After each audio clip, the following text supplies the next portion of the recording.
व्यापार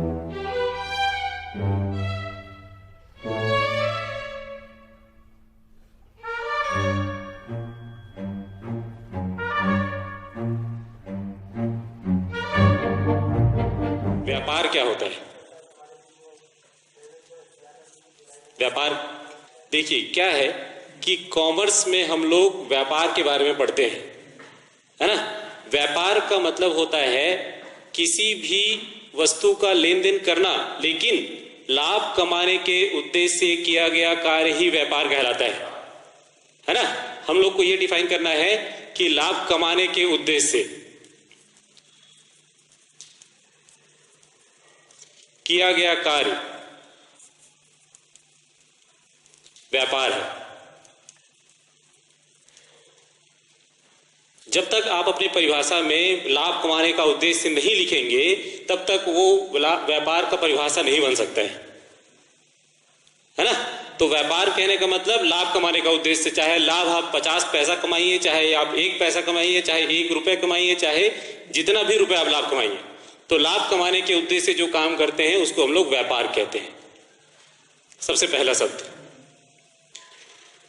उसके बाद आपने 11th में टॉपिक पढ़ा होगा पूंजी, क्योंकि बिना पूंजी के व्यापार प्रारंभ नहीं हो सकता, उसको बोलते हैं कैपिटल।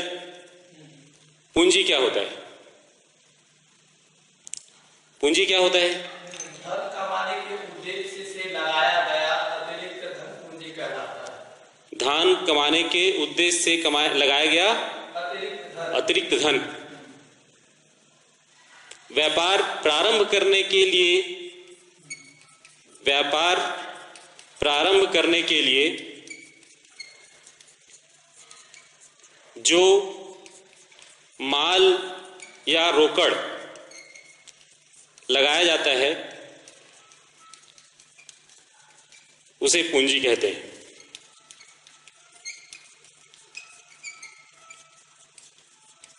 व्यापार प्रारंभ करने के लिए जो माल या रोकड़ लगाया जाता है उसे पूंजी कहा जाता है।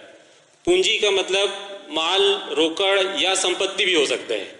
जैसे आप नगद, मान लीजिए आपने 50,000 रुपए लगाया, आपने माल खरीदा 25,000 रुपए का, आपने मान लीजिए उसमें फर्नीचर खरीदा 20,000 रुपए का, आपने कोई और सामान, है ना। तो ये जो टोटल आएगा आपका, मान लीजिए कि वो आपका 95,000 रुपए, इतने रुपए आपने व्यापार में लगाया, तो ये व्यापार की पूंजी है। जिससे हम व्यापार शुरू करते हैं वो पूंजी होता है।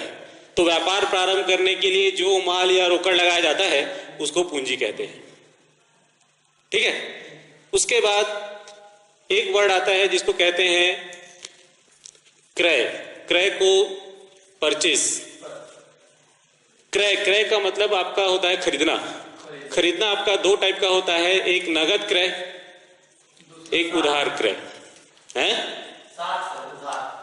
उधार, देखिए इतना शुद्ध हिंदी ना हो जाए, है ना। एक नगद और एक उधार, इसको कैश परचेस और एक क्रेडिट परचेस।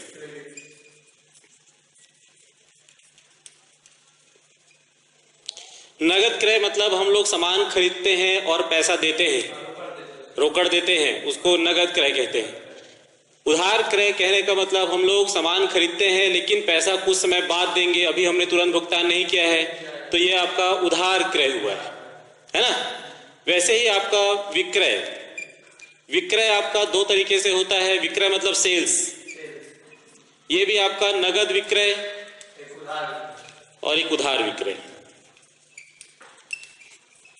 उधार विक्रय, नगद विक्रय मतलब इसको कैश सेल्स, और उधार विक्रय मतलब क्रेडिट सेल्स।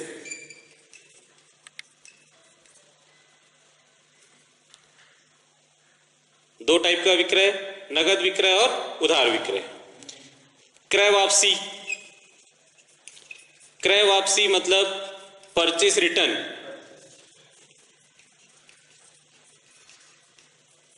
खरीद कर वापस करना क्रय वापसी कहलाता है। खरीद कर वापस करना क्रय वापसी। आप सामान चाहे आप नगद खरीदिए चाहे उधार खरीदिए, है ना। अगर आपने जो सामान खरीदा है वो या तो जितना ऑर्डर किया था उससे ज़्यादा आ गया, या आते आते रास्ते में डिफेक्टिव हो गया, या जैसा हमने मंगाया था वैसा नहीं मिला, तो किसी भी कारण से आप सामान को क्या कर देते हैं, वापस कर देते हैं। तो खरीद कर वापस करना जो होता है वो क्रय वापसी होता है। फिर आपका विक्रय वापसी। विक्रय वापसी मतलब सेल्स रिटर्न।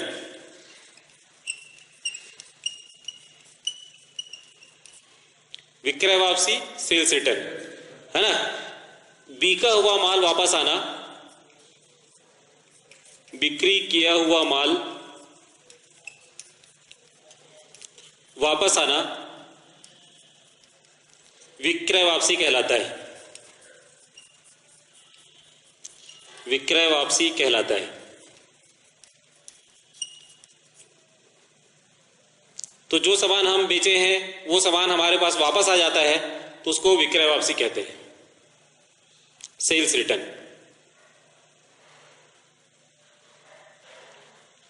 ठीक है। फिर उसके बाद आपका अगला शब्द है देनदार। देनदार मतलब डेटर।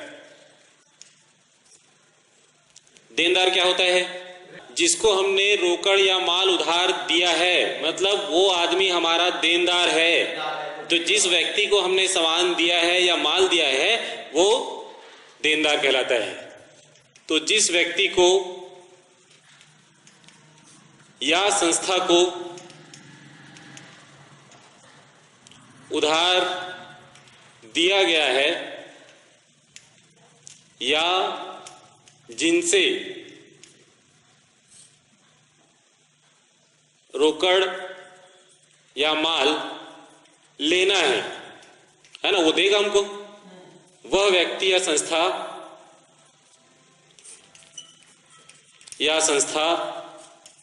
देनदार कहलाता है।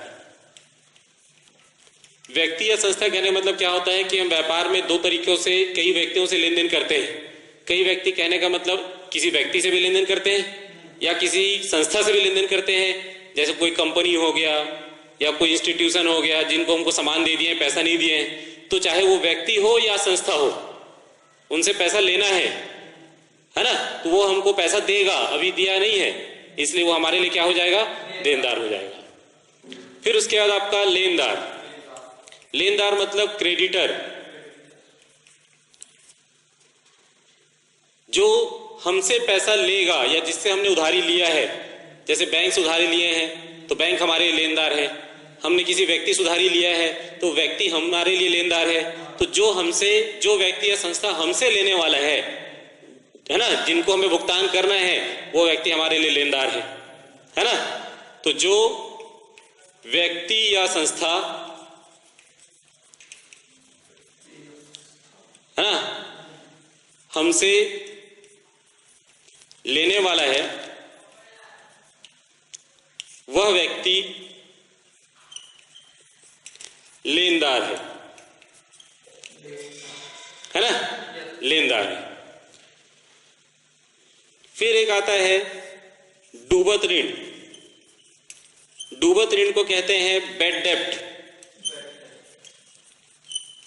डूबत ऋण का मतलब क्या, जो पैसा डूब गया, किसी प्रकार की राशि वह चुकाने में असमर्थ हो जाता है तो वह डूबत ऋण कहलाता है। असमर्थ हो जाता है नहीं है, इसका मतलब यह है कि जब हमको प्राप्त होने की संभावना नहीं रहती है ना, हमको ये लगता है कि वो पैसा अब हमको वसूल नहीं होगा, है ना, उसको हम लोग डूबत ऋण कहते हैं, है ना। तो जो राशि वसूल होने की संभावना नहीं है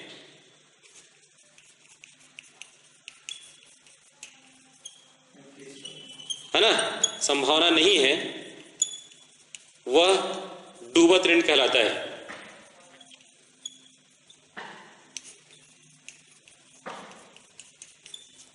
जैसे किसी देनदार से हमको 1000 रुपये लेना है, लेकिन वो कई बार से नहीं आया है, या उसने उस दुकान से लेन देन बंद कर दिया है, या वो पागल हो गया है, या वो दिवालिया हो गया है, या वो शहर छोड़ के ही चले गया है, तो उस कंडीशन में हमको ये लगता है कि वो पैसा हमको वसूल नहीं हो पाएगा, तो वो जो राशि होता है वो डूबत ऋण कहलाता है ना। उसके बाद आपका होता है संपत्ति। संपत्ति को बोलते हैं एसेट्स। संपत्ति क्या होता है? फर्नीचर, मशीन इत्यादि स्थायी संपत्ति। संपत्ति के, हाँ वो तो स्थायी संपत्ति है, वो संपत्ति के प्रकार है। तो संपत्ति क्या होता है? व्यापार को आरंभ करने पे व्यापार को आरंभ करने पे जो स्थायी संपत्ति लाभ कमाने के उद्देश्य से जो हम लोग विनियोग करते हैं वो संपत्ति है। विनियोग कहने मतलब इन्वेस्टमेंट करना, निवेश करना, है ना, उसको हम लोग संपत्ति कहते हैं। जो हमारे लाभार्जन में सहायता प्रदान करता है ना। जो वस्तु, जैसे हम लोग क्या है, भवन, भाई भवन रहेगा तभी तो व्यापार चलेगा, तो वो हमारे लाभ अर्जन करने में हमको मदद कर रहा है, इसलिए भवन खरीदना जो होता है वो एक संपत्ति है। फर्नीचर रहेगा तभी तो स्टूडेंट बैठेंगे, है ना, तो वो भी हमने व्यापार में लगाया है ना, उसको हम लोग वो भी हमारे लिए संपत्ति है। तो संपत्ति उसे कहते हैं जो हमारे लाभार्जन को बढ़ाता है, जिसकी मदद से हम लोग लाभ कमाते हैं या लाभ बनाए रखने में हमको मदद करता है ना। भाई एक क्लासरूम है, 2 क्लासरूम बनाएंगे तो भवन बढ़ेगा, तो भवन बढ़ेगा मतलब उसमें ज्यादा बच्चे बैठेंगे तो हमारा लाभार्जन बढ़ेगा। तो लाभ कमाने के उद्देश्य से हम लोग जो विनियोग करेंगे उसको हम लोग संपत्ति कहते हैं। संपत्ति की परिभाषा के अंतर्गत आप संपत्ति को अलग अलग भागों में बांट सकते हैं। एक होता है स्थायी संपत्ति। स्थायी मतलब फिक्स एसेट्स, फिक्स्ड एसेट्स। एक चालू संपत्ति। चालू संपत्ति मतलब करेंट एसेट्स।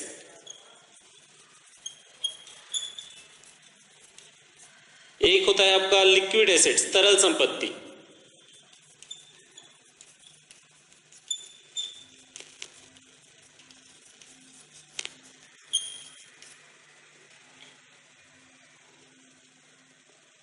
और ये सब संपत्तियां जो होता है इनको मेन हेडिंग ले सकते हैं मूर्त संपत्ति। क्या कहते हैं इसको? मूर्त संपत्ति। और एक होता है आपका अमूर्त संपत्ति। अमूर्त संपत्ति जिसको हम लोग देख नहीं सकते हैं, है ना। हाँ, मूर्त संपत्ति के अंदर आपका भूमि, है ना, भवन, प्लांट, फर्नीचर। चालू संपत्ति के अंदर हमारा देनदार, प्राप्य पत्र, नहीं देय पत्र दायित्व होता है, देनदार, प्राप्य पत्र, स्टॉक, इसके अंदर कहते हैं उसको। तरल संपत्ति के अंदर हमारा रोकड़, बैंक, ये हमारी तरल संपत्तियां हैं। फिर उसके बाद आपका अमूर्त संपत्ति के अंदर ख्याति, पेटेंट, कॉपीराइट।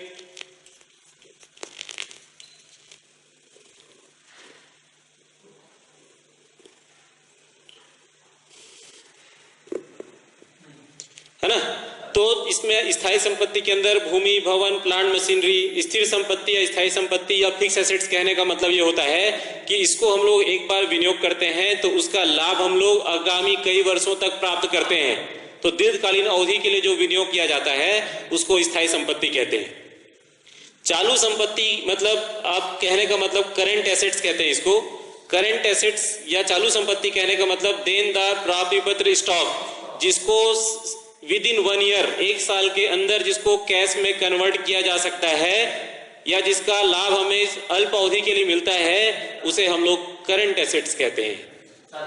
चालू संपत्ति मतलब इसका उपयोग हम लोग कब तक कर सकते हैं? 1 साल के अंदर कैश में कन्वर्ट कर लेते हैं, है ना।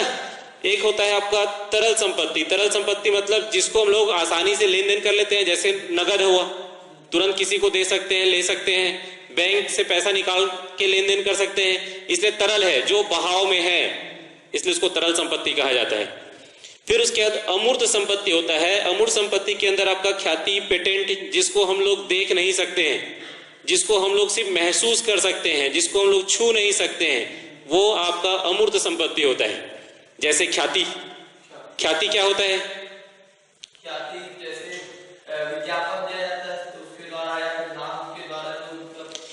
ख्याति कहने का मतलब होता है कि नाम या प्रसिद्धि, प्रसिद्धि को हम लोग ख्याति कहते हैं, है ना। पेटेंट, ख्याति जिसको हम लोग सिर्फ महसूस कर सकते हैं। कभी आपने रिलायंस का नाम नहीं सुना होगा, है ना।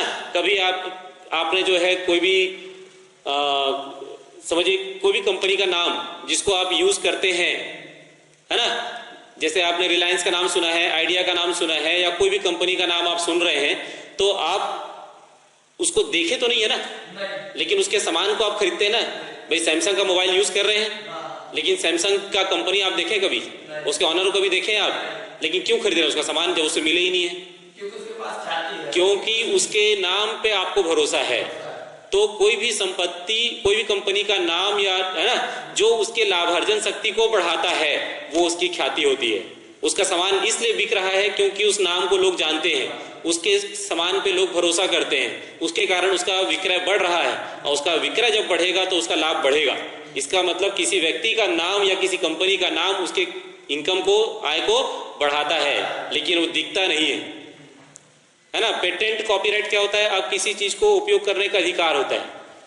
अधिकार कहने मतलब जैसे मान लीजिए कि आपने कोई इन्वेंशन किया, इन्वेंशन मतलब समझ रहे हैं, आविष्कार किया। अब आप चाहते हैं कि उसको कोई दूसरा आदमी इस्तेमाल ना कर सके, या करे तो उससे मेरे को इनकम होना चाहिए, तो आप उसको, अपने इन्वेंशन को आप रजिस्टर्ड करा सकते हैं। रजिस्टर्ड कराने के बाद वो आपकी प्रॉपर्टी हो गई। अब कोई व्यक्ति आपके पास आएगा, भाई मैं ये सामान को यूज करना चाहता हूं, तो ठीक है, आप मुझे इतना कॉपीराइट, इतना पैसा पेमेंट कर दीजिए और उसका इस्तेमाल करिए। मतलब वो आपके लिए क्या बन गया? एक प्रॉपर्टी बन गई, आपके लिए संपत्ति हो गई। जब तक वो सामान इस्तेमाल होता रहेगा तब तक आपको उसका पैसा मिलता रहेगा। तो आपने काम नहीं किया, आपने एक ही बार इन्वेंशन किया, अब वो जब तक चलेगा तब तक आपको पैसा मिलेगा। तो एक बार रजिस्टर्ड कराने के बाद वो आपके लिए क्या हो गई? प्रॉपर्टी हो गई। तो ये दिखता नहीं है लेकिन बिकता है ना, ऐसा।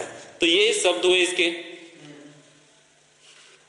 संपत्ति के बाद आपका आता है दायित्व। दायित्व क्या होता है?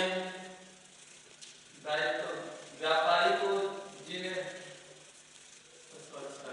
व्यापारी वाला जिन करों का भुगतान करना उनका दायित्व कहलाता है। व्यापारी द्वारा ऋणों का भुगतान, दायित्व मतलब होता है जो देता है, जो देना है। अभी तक जो हम लोग नहीं दिए हैं, भाई हम लोग व्यापार चालू करने के लिए किसी से उधारी लिए होंगे, उनको पैसा देना है। वर्कर रखे होंगे जिनको सैलरी देना है। रूम का किराया होगा जो हमको देना है। जो व्यय हमको करने चाहिए और हमने नहीं किए, या वो हमारे लिए क्या होता है? दायित्व होता है ना। तो दायित्व के अंदर भी जो होता है वो एक होता है पूंजी। पूंजी दायित्व होता है, कैपिटल दायित्व है, जिसको अंशधारियों का फंड कहा जाता है। एक आपका होता है बैंक ऋण, दायित्व होता है। लेनदार दायित्व होता है। बैंक अधिविकर्ष दायित्व होता है, इसी को ओवरड्राफ्ट कहते हैं। अधिविकर्ष दायित्व होता है। अदत्त व्यय दायित्व होता है। देय विपत्र दायित्व होता है। ये सब दायित्व है आपके। बैंक ऋण मतलब व्यापार चालू करने के लिए बैंक से ऋण लिया गया है, उसको वापस करना है, बैंक ऋण। लेनदार मतलब किसी से हमने कोई सामान या माल उधार खरीदा होगा, है ना, उसको पैसा देना है, वो लेनदार। बैंक अधिविकर्ष मतलब क्या होता है? बैंक में जितना शेष है उससे ज्यादा हमने निकाल लिया है, वो आपका अधिविकर्ष है ना। देय विपत्र क्या होता है? देय विपत्र जैसे किसी विपत्र का भुगतान शेष है, तो विपत्र के भुगतान को करना है, बताएंगे उसको, है ना। ये हो गया। तो ये सब आपके दायित्व है। हाँ, अदत्त व्यय बताएंगे ना उसको भी। हाँ, अदत्त व्यय भी दायित्व है, मालूम है। ओके, गुड, ठीक। तो ये आपका जो है दायित्व है। उसके बाद आपका आता है जैसे प्राप्य विपत्र और देय विपत्र। ये दो टॉपिक है अभी आपका। प्राप्य विपत्र मतलब बिल्स रिसीवेबल, और देय विपत्र मतलब बिल्स पेबल। बिल्स पेबल और बिल्स रिसीवेबल। बिल्स पेबल और रिसीवेबल में क्या होता है कि सपोज ए जो है वो विक्रेता है, और बी जो है वो क्रेता है। ए सामान बेचता है बी को, क्योंकि विक्रेता है, उधार विक्रय किया। क्या किया? उधार विक्रय। अब उधार विक्रय करेगा तो बी बोलेगा भाई पैसा मैं आपको 3 महीने बाद दूंगा, आज तो नहीं दे पाऊंगा, पैसा नहीं है। तो अब ये बी पैसा देगा, उसकी क्या गारंटी 3 महीने बाद? भाई सामान तो हमने उसको दे दिया, हो सकता है कोई सामान को बेच दे, उसके बाद बोलेगा आपने कब सामान दिया था। तो उसके लिए क्या करते हैं, एक प्रॉमिसरी नोट लिखा जाता है, जिसमें ये समझिए कि उसको एक नोट कहने मतलब प्रॉमिसरी नोट है ना, हाँ, कि आज का दिनांक है ना है, ठीक, और मैं आपको या आपके द्वारा आदेशित व्यक्ति को 3 माह बाद है ना 3000 रुपए भुगतान करूंगा, ऐसे लिखेगा और उसमें वो अपना साइन कर देगा। तो इसको साइन कौन करेगा? बी, क्रेता, क्योंकि ये जो लिखा गया है विक्रेता के द्वारा लिखा जाएगा, लेकिन साइन करेगा क्रेता कि आपने जो लिखा है वो सही लिखा है ना। तो उसको स्वीकार करना कहते हैं, विपत्र का स्वीकार कर रहे हो। तो ये जो विपत्र है वो विक्रेता अपने पास रखेगा। इस विक्रेता को ये पैसा कब मिलने वाला है? 3 माह बाद। तो ये विपत्र विक्रेता के लिए जो है वो प्राप्य विपत्र कहलाएगा, है ना। और यही विपत्र क्रेता के लिए क्या हो जाएगा? देय विपत्र। भुगतान करना है और इसको प्राप्त होना है, इसलिए प्राप्य विपत्र हो गया। तो इसके लिए प्राप्य विपत्र जो है वो संपत्ति है और इसके लिए देय विपत्र जो है वो दायित्व हो जाता है। ठीक है, क्लियर, गुड। तो ये अभी हम लोग जो पढ़े हैं वो कॉमर्स के शब्द हैं जिसका इस्तेमाल पूरे अकाउंट्स में होता है। अगर ये फंडामेंटल अगर आपका क्लियर रहेगा तभी आपको अकाउंट पूरा समझ में आता है। अकाउंट्स क्या होता है? वित्तीय व्यवहारों को, है ना, पुस्तकों में लिखने की कला को ही लेखांकन कहा जाता है ना। वित्तीय व्यवहारों को पुस्तकों में लिखने की कला को लेखांकन कहा जाता है।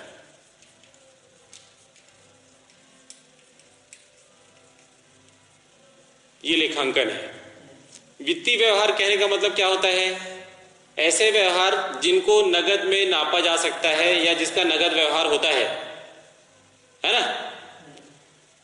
ठीक, अकाउंट्स की आवश्यकता क्यों पड़ी? लेखांकन की आवश्यकता क्यों है?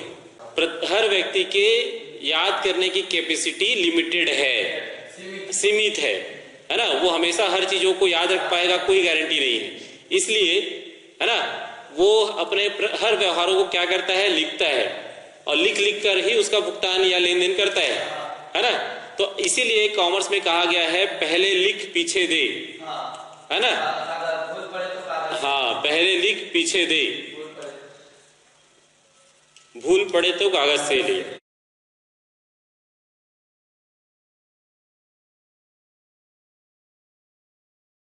इसीलिए आपको हर चीज को क्या करना पड़ता है? पुस्तकों में लिखना पड़ता है ना। इससे एक लाभ तो ये हो गया कि याददाश्त लिमिट है। दूसरा क्या? दूसरा रीजन क्या?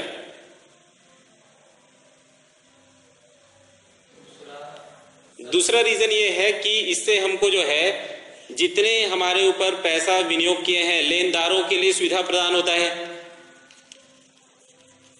सूचना प्राप्त होता है। सूचना प्राप्त होने का मतलब क्या है? जैसे हमने व्यापार शुरू किया है तो व्यापार शुरू किया तो अपना पैसा भी लगाया, बैंक से भी उधारी लिया, किसी दोस्तों से भी उधारी लिया। तो अब जब हम लेन देन लेखा जोखा रखेंगे तभी तो उनको बता सकते हैं कि हमारा वित्तीय स्थिति अभी कैसा है, पैसा चुकाने की स्थिति में है कि नहीं है ना। तो हम अपने लेनदारों के लिए सूचना प्रदान निकलता है। फिर उसके बाद सरकार के लिए सूचना निकलता है कि भाई हम लोग कितना इनकम ले रहे हैं, है ना, कितना हमको लाभ हो रहा है कि नहीं हो रहा है, हम टैक्स पटा रहे हैं कि नहीं पटा रहे हैं। तो सरकार के लिए भी सूचना प्राप्त होता है है ना। तो जिससे हम लोगों ने पैसा लिया है, जिससे हमको आवश्यकता पड़ती है, हम उन सभी को अपना लेखांकन के द्वारा इंफॉर्मेशन दे सकते हैं। कभी अगर मान लीजिए हमको नुकसान हो रहा है, हम पैसा भुगतान करने की कंडीशन में नहीं है, तो हमको कोर्ट को भी बताना पड़ सकता है ना।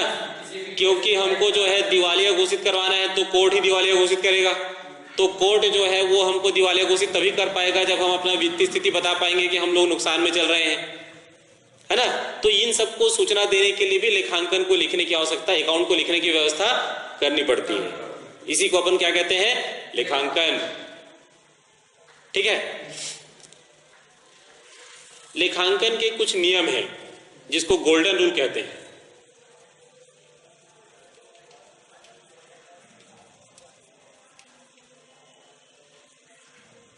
खाते कितने प्रकार के, खातों के प्रकार, टाइप्स ऑफ अकाउंट्स, कितने टाइप के, 3 टाइप के।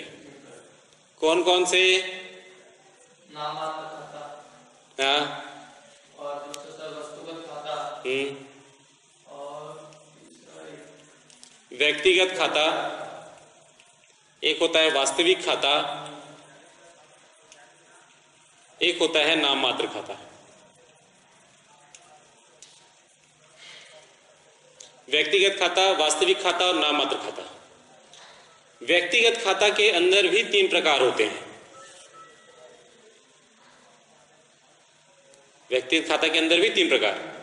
एक होता है आपका प्राकृतिक व्यक्ति, एक होता है आपका कृत्रिम व्यक्ति, एक होता है आपका प्रतिनिधि व्यक्ति।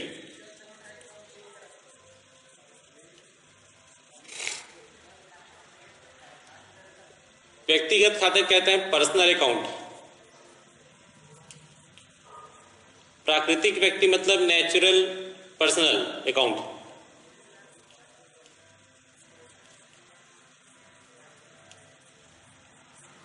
कृत्रिम मतलब आर्टिफिशियल।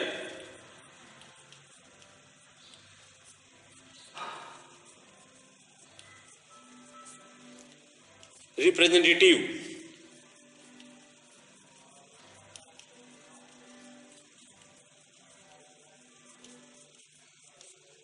तीन टाइप के पर्सनल अकाउंट हैं आपके। पर्सनल अकाउंट के अंदर 3 टाइप। व्यक्तिगत खाते कहते हैं उसको, प्राकृतिक व्यक्ति, कृत्रिम व्यक्ति, प्रतिनिधि व्यक्ति। प्राकृतिक व्यक्ति कहने का मतलब होता है कि जो हम लोग हैं, है ना, कोई भी नाम आप ले सकते हैं, राम, मोहन, गोपाल, श्याम, है ना, ये लोग नेचुरल पर्सन है, अपना अपना नाम भी लिख सकते हैं। ये सब नेचुरल है, प्राकृतिक है।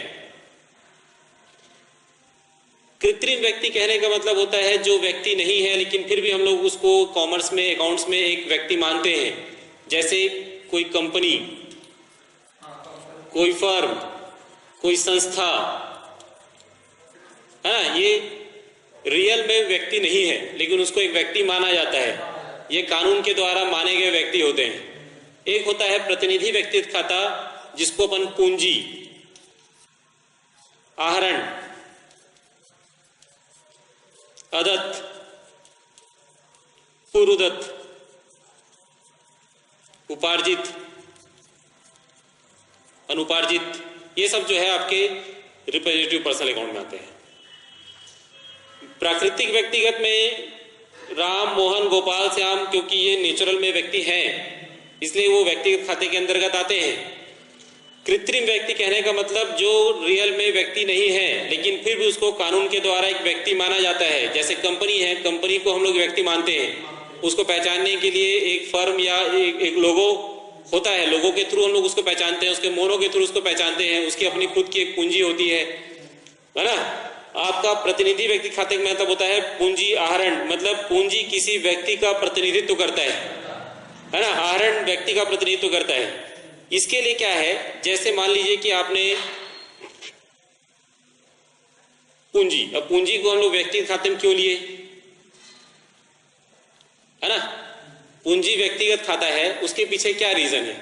जैसे मान लीजिए कि आपने लेखा अकाउंट बनाना चालू किया तो उसमें हम लोग को पूंजी मतलब ये पढ़े कि जो पैसा हम व्यापार में लगाते हैं उसको पूंजी कहते हैं। चलिए, हाँ, तो यहाँ पर आपका जो है पूंजी, पूंजी को प्रतिनिधि व्यक्तिगत खाता क्यों कहा जाता है? क्या है कि हमने जब आपको पूंजी के बारे में बताया तो मतलब पूंजी का मतलब वो जो हम व्यापार में पैसा लगा रहे हैं वो पूंजी होता है, माल या पैसा लगा रहे हैं वो पूंजी होता है। लेकिन जब लेखांकन करते हैं तो पूंजी को हम लोग कहते हैं व्यक्तिगत खाता। व्यक्तिगत खाता क्यों कह रहे हैं उसको? जबकि वो समान है, समान है तो वो वास्तविक खाते में आना चाहिए, है ना?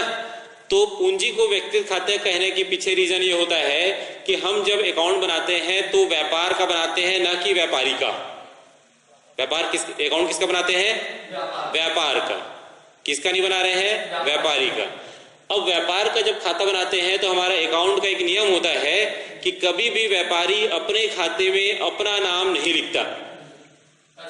हमारा नियम है कि हम कभी भी व्यापारी अपने खाते में अपना नाम नहीं लिखता। कहने का मतलब ये है कि जैसे मान लीजिए मैंने आपको कोई 10 रुपए दिया, तो मैं जब मैं अपने अकाउंट में लिखूंगा तो मैं क्या लिखूंगा कि मैंने 10 रुपए दिया? क्या लिखूंगा? 10 रुपए दिया। तो हम लोग अपने खाते में हमेशा जिसके साथ व्यवहार कर रहे हैं उसका नाम लिखते हैं। तो अब पूंजी कौन लगा रहा है? व्यापारी लगा रहे हैं। तो व्यापारी अपने खाते में अपना नाम लिखे कि मैंने पूंजी लगाया। इसका मतलब व्यापारी को कौन प्रतिनिधित्व करेगा? पूंजी प्रतिनिधित्व करेगा। मतलब और प्रतिनिधित्व करना किसी व्यक्ति का ही काम होता है, इसलिए पूंजी एक व्यक्ति को प्रतिनिधित्व कर रहा है, इसलिए पूंजी का प्रतिनिधित्व व्यक्तिगत खाता कहा जाता है। वैसे ही आपका आहरण, आहरण एक प्रतिनिधि व्यक्तिगत खाता क्यों है? क्योंकि आहरण किसको बोलते हैं कि हम जो सामान, व्यापारी जो माल या रोकड़ अपने निजी प्रयोग के लिए निकालता है उसको हम लोग क्या कहते हैं? आहरण कहते हैं। इसका मतलब व्यापारी माल निकालेगा तभी आहरण कहलाएगा। तो आहरण भी किसको प्रतिनिधित्व कर रहा है? व्यापारी को। इसलिए यह भी एक व्यक्तिगत खाता के अंतर्गत आता है ना?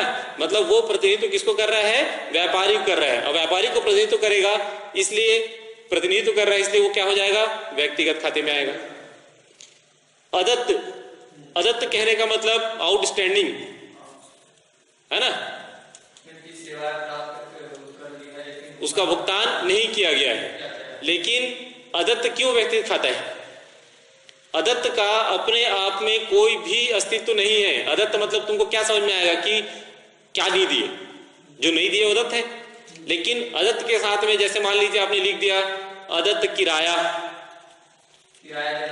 तो किराए का प्रतिनिधित्व कर रहा है कि उसने किराया नहीं दिया है। अदत्त कमीशन, तो कमीशन के साथ आएगा। अदत्त वेतन, तो वेतन के साथ आएगा। मतलब वो किसी न किसी खाते का प्रतिनिधित्व कर रहा है, इसलिए वो प्रतिनिधि व्यक्तिगत खाते के अंदर आएगा। पूर्वदत्त, पूर्वदत्त कहने का मतलब जो हमने पहले से दे दिया, प्रीपेड। तो प्रीपेड का भी अपने आप में कोई अस्तित्व नहीं है, लेकिन प्रीपेड के साथ में अगर कोई अर्थ आता है कि पूर्वदत्त किराया, तो आपको समझ में आएगा कि हमने किराया पहले से दे दिया। तो ये किसी न किसी खाते का प्रतिनिधित्व कर रहे हैं, है ना?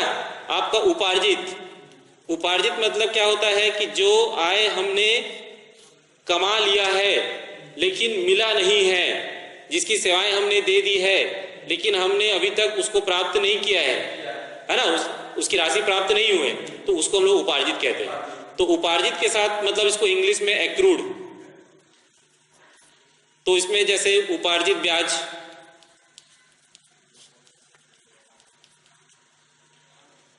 है ना?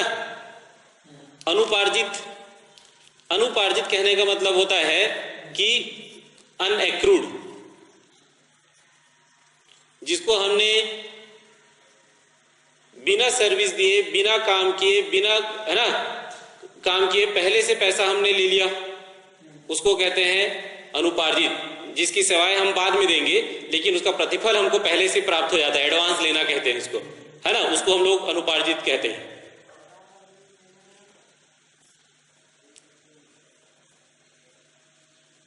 तो ये हुए आपके व्यक्तिगत खाते के प्रकार।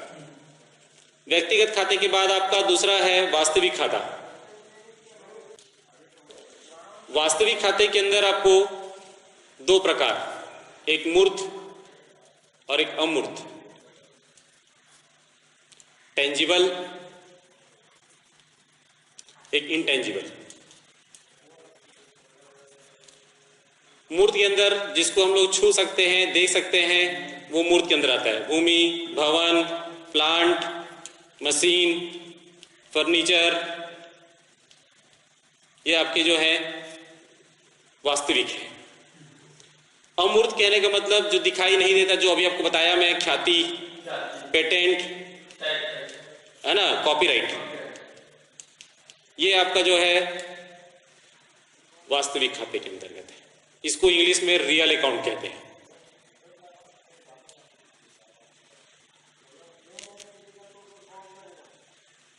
एक होता है आपका नाम मात्र खाता, तीसरा है नाम मात्र खाता, मतलब उसको नॉमिनल अकाउंट। नाम मात्र खाते के अंतर्गत आपका जो है आय और व्यय, जिसको इनकम और एक्सपेंडिचर,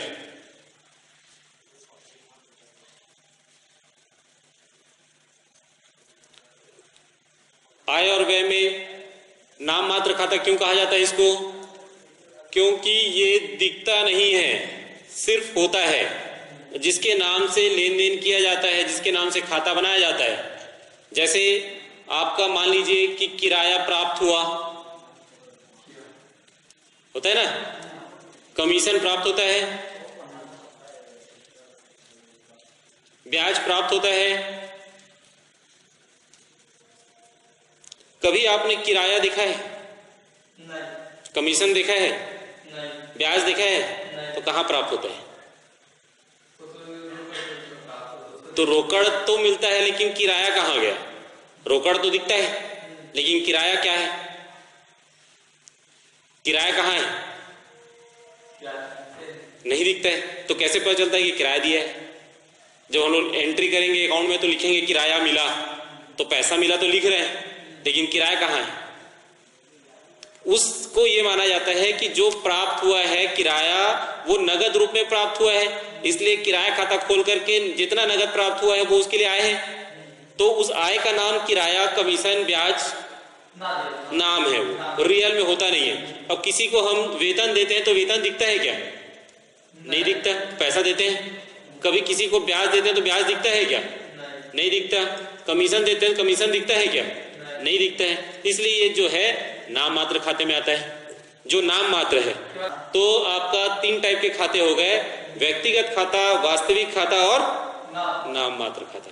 व्यक्तिगत खाते के अंदर 3 प्रकार हो गए, प्रतिनिधि व्यक्तिगत, वास्तविक और कृत्रिम, प्रतिनिधि और प्रतिनिधि। वास्तविक खाते के अंदर 2 प्रकार हो गए, मूर्त और अमूर्त। फिर उसके बाद तुम्हारा नाम मात्र खाते के अंदर 2 हो गए, आय और व्यय। यही मेन इंपॉर्टेंट चीज है ये 11th का। अब खातों के नियम हैं। खातों के नियम के लिए आपको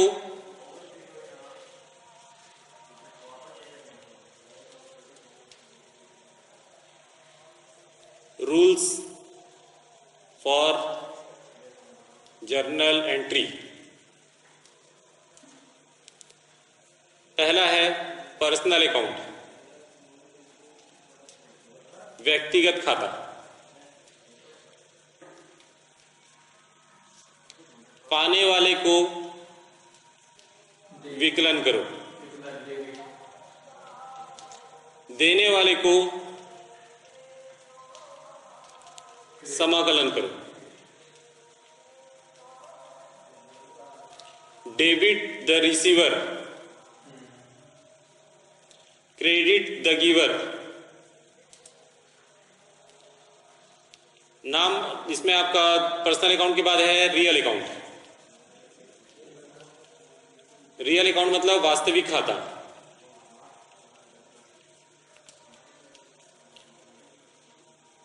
जो वस्तु व्यापार में आए, उसे विकलन, और जो वस्तु व्यापार से जाए, व्यापार से जाता है, उसे समाकलन कहते हैं। Debit what comes in, credit what goes out.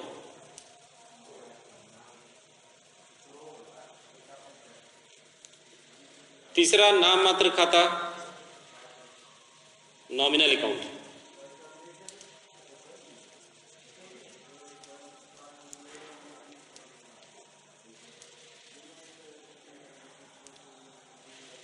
व्यय या हानि को विकलन और आय या लाभ को समाकलन।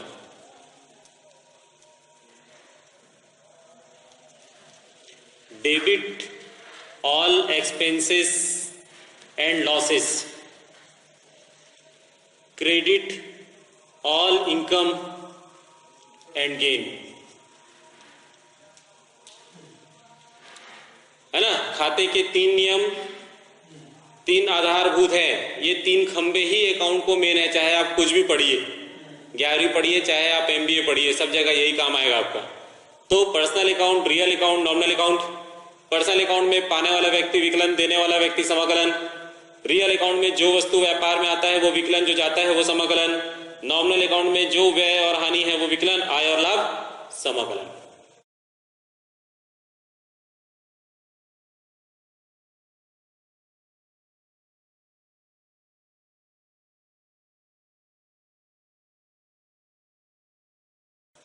हम लोग जो खाते का नियम का इस्तेमाल करेंगे, उसके लिए हम लोग जो नियम लगाते हैं उसको कहते हैं दोहरा लेखा प्रणाली।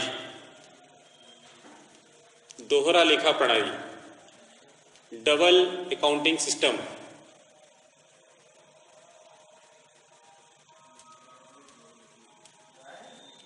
डबल अकाउंटिंग सिस्टम के अंदर क्या होता है कि आपके 2 खाते प्रभावित होते हैं। 2 खाते प्रभावित होंगे तो उसमें एक विकलन होगा और एक समाकलन होगा, एक डेबिट होगा और एक क्रेडिट होगा। तो उसको हम लोग दोहरा लेखा प्रणाली कहते हैं। अब क्या डेबिट होगा, क्या क्रेडिट होगा, उसके लिए हमने आपको 3 नियम लिखा दिया है ना। तो इसके अंतर्गत जो भी हम लोग व्यवहार करते हैं उसमें 2 खाते या 2 पक्ष हमेशा प्रभावित होते हैं, है ना। जैसे आप कोई सामान दुकान से खरीदते हैं तो भी 2 काम करते हैं। सामान खरीदे, पैसा दिए। उधारी खरीदते हैं तो सामान लेते हैं और आपका नाम उनके खाते में लिखा हो जाता है कि आपसे पैसा लेना है ना। तो जो भी आप लेन देन करते हैं उसमें 2 खाते एक साथ प्रभावित होते हैं, इसलिए ये दोहरा लेखा प्रणाली होता है। अब जैसे हम लोगों को 1 लाख रुपए से व्यापार प्रारंभ किया,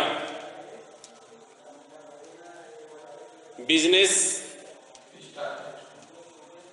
started with 1 lakh rupees. 1 lakh रुपए से व्यापार प्रारंभ किया। तो इसमें अब आपको देखना है कि कौन कौन से 2 खाते प्रभावित हो रहे हैं। रोकड़ खाता और पूंजी खाता। क्यों?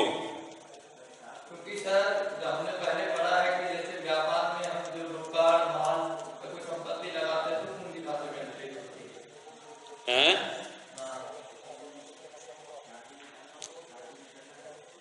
तो इसमें भी आपको बताया गया ना भाई, 2 नियम लगाना है आपको। तो कौन कौन सा नियम लगेगा? 3 प्रकार के खाते, व्यक्तिगत खाता, वास्तविक खाता और नाम मात्र खाता। व्यक्तिगत खाता का नियम बताया गया कि जो पाने वाला व्यक्ति है वो विकलन, देने वाला व्यक्ति समाकलन। जो वस्तु व्यापार में आए वो विकलन और जो जाए वो समाकलन, नाम वास्तविक खाता। और नाम मात्र खाते का नियम बताया गया कि व्यय और हानि को विकलन और आय और लाभ को समाकलन। तो अब यहां पर देखिए कि आपके 2 खाते प्रभावित हो रहे हैं, एक रोकड़ खाता और एक पूंजी खाता। रोकड़ खाता मतलब कैश अकाउंट, पूंजी खाता मतलब कैपिटल अकाउंट। अब आपको कैसे पता चलेगा कि यहां पर कैपिटल है करके? आपको कहां लिखा है कि कैपिटल है? कहां लिखा है कि पूंजी है? वहां नहीं लिखा है ना। यहां पर क्या है, जब आप किसी लाइन को पढ़ते हैं तो व्यापार को प्रारंभ कौन किया? व्यापारी। तो व्यापारी अपने आप को किससे दर्शाता है? पूंजी से। और व्यापार में क्या लगा रहा है वो? 1 लाख रुपए। तो 1 लाख रुपए क्या है आपका? रोकड़। तो यहाँ रोकड़ जो है वो वास्तविक खाता है। कौन सा खाता है? और पूंजी जो है वो कौन सा खाता है? व्यक्तिगत खाता। अभी आपको बताया गया है कि पूंजी जो होता है वो प्रतिनिधि व्यक्तिगत खाता होता है, बताया गया है ना। पूंजी जो है वो कौन से खाते में आता है? प्रतिनिधि व्यक्तिगत खाते में।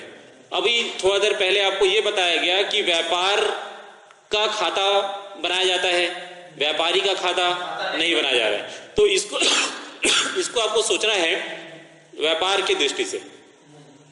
व्यापार के पास पैसा आ रहा है कि जा रहा है? व्यापार के पास पैसा आ रहा है कि जा रहा है? व्यापार के पास पैसा आ रहा है। तो वास्तविक खाते का नियम क्या होता है? आने पर विकलन और जाने पर समाकलन। तो यहां आ रहा है, इसलिए आने पर क्या हो जाएगा? विकलन। इस पैसे को कौन दे रहा है? इस पैसे कौन दे रहा है? व्यापारी। व्यापारी मतलब पूंजी। तो पूंजी व्यक्तिगत खाता है। व्यक्तिगत खाते का नियम क्या होता है? पाने वाला व्यक्ति विकलन और देने वाला व्यक्ति। तो यहां पर पूंजी कौन है? दे रहा है। तो देने वाला व्यक्ति है, इसलिए देने वाला क्या हो जाएगा आपका? समाकलन। इसलिए आप जब इसका पंजी लिखेंगे तो रोकड़ खाता विकलन, पूंजी खाता से मतलब समाकलन।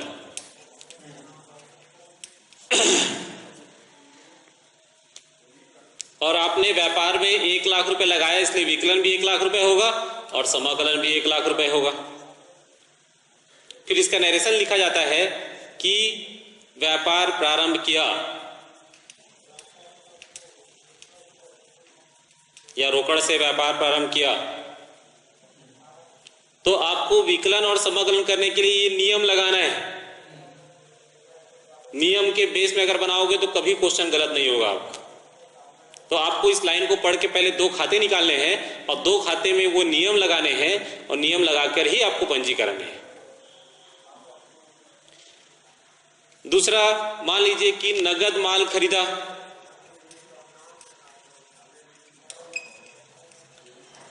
₹5000 का नगद माल खरीदोगे तो एक क्रय खाता होता है। क्रय खाता मतलब परचेस अकाउंट।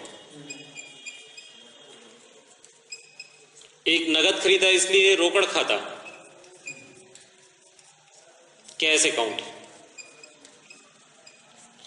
अब क्रय खाता कौन से खाते में आता है? वास्तविक की व्यक्तिगत की नाम मात्र?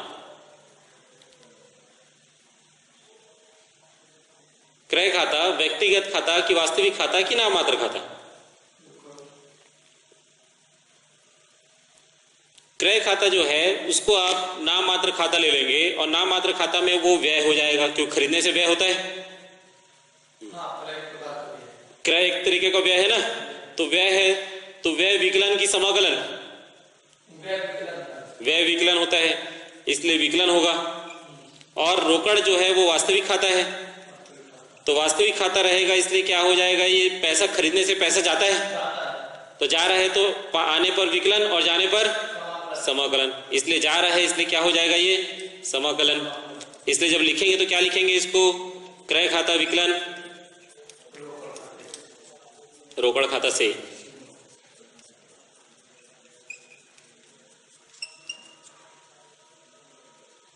तो यहां पर आपका नगद माल खरीदा,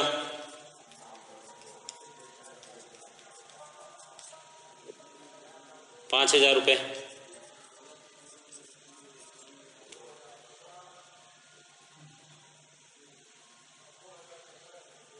ठीक है।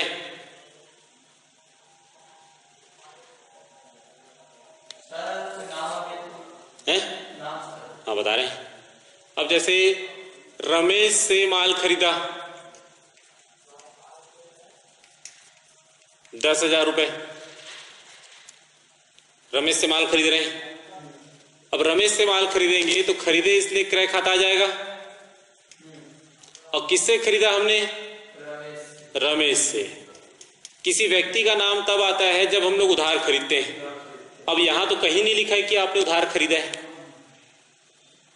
है ना। तो उसके लिए पहचानने का नियम होता है, किसी व्यक्ति का नाम दिया है और उसके साथ में नगद शब्द इस्तेमाल नहीं किया है, इसका मतलब वो उधार खरीदा है। क्योंकि अगर नगद होता तो उसमें लिख के था कि रमेश से नगद माल खरीदा, तब नगद होता है, तब ये वाला बनेगा।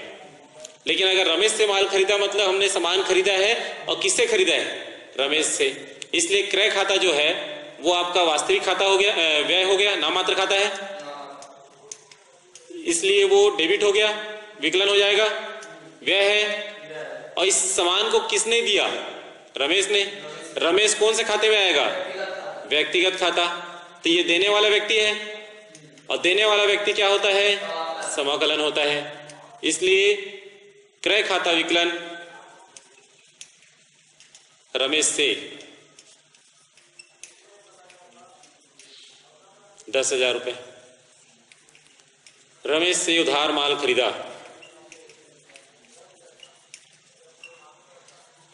उधार माल खरीदा।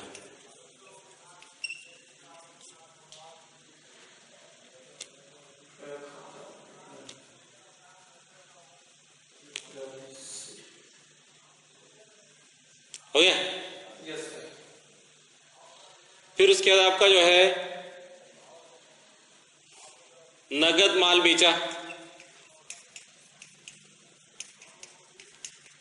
मान लीजिए 15,000 का सामान आपने नगद बेचा, तो नगद बेचोगे तो आपके पास रोकड़ आएगा, इसलिए रोकड़ वास्तविक खाता है। बेचते तो पैसा आता है ना, तो वास्तविक खाता है। और आने पर विकलन होता है, इसलिए वो विकलन हो जाएगा। और बेचना मतलब विक्रय करना, और विक्रय खाता जो है वो आपका आय हो जाएगा, नाममात्र खाता है, ये आय हो जाएगा। तो आय आपका क्या हो जाता है? समाकलन होता है। इसलिए इसका जो पंजी बनेगा वो रोकड़ खाता विकलन और विक्रय खाता से हो जाता है।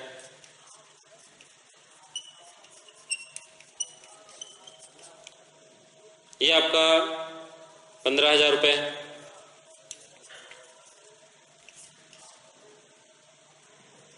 नगद विक्रय किया,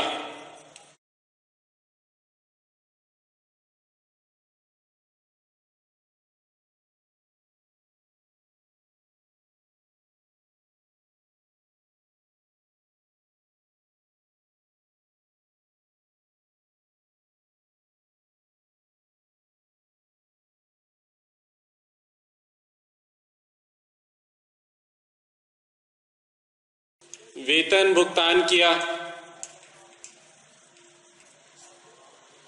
मान लीजिए आपने 1,000 रुपये वेतन दिया,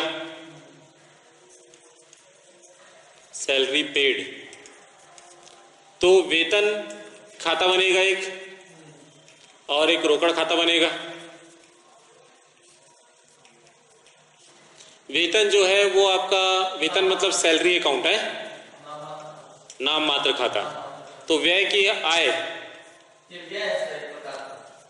हाँ, क्योंकि दिया गया है इसलिए व्यय है, और व्यय है इसलिए क्या हो जाएगा? विकलन, है ना। और रोकड़ है, रोकड़ दे रहे हैं, तो कैश अकाउंट, नाम वास्तविक खाता, और ये जा रहा है इसलिए क्या हो जाएगा? ये समाकलन। इसलिए क्या पंजी बनेगा इसका? वेतन खाता विकलन रोकड़ खाता से।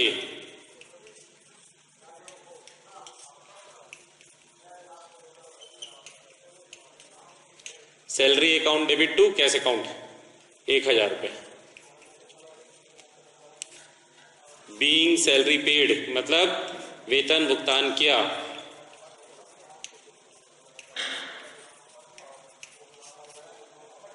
ऐसा करते हैं।